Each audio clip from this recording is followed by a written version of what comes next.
Pour Stuart et Elizabeth, originaires de l'État de Virginie, vivre en France était un rêve devenu réalité. Il y a 15 ans, le couple désireux de quitter Paris a acheté une maison à Amboise.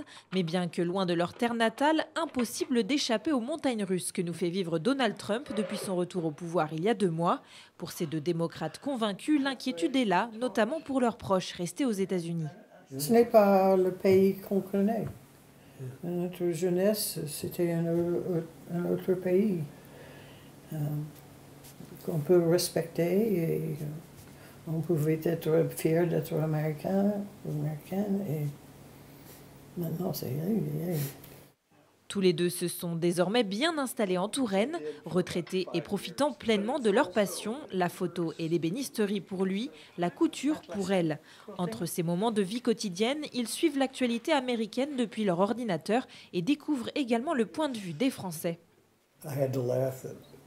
J'ai été obligé de rire en voyant le politicien français demander que les États-Unis rendent la statue de la liberté. Je pense que les Français comprennent la situation et ça a été pour eux un électrochoc. Ils réalisent maintenant qu'ils ne peuvent plus compter sur les États-Unis. Si un jour il y a une guerre, est-ce que les Américains vont aider les Européens? On ne sait pas. Ce n'est plus sûr. J'ai peur pour l'Ukraine.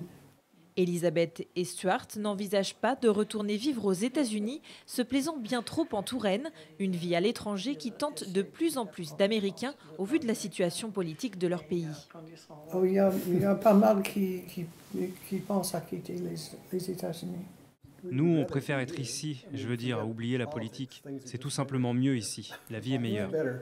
Comme Elizabeth et Stuart, la France accueillerait au total plus de 43 000 expatriés américains sur son territoire.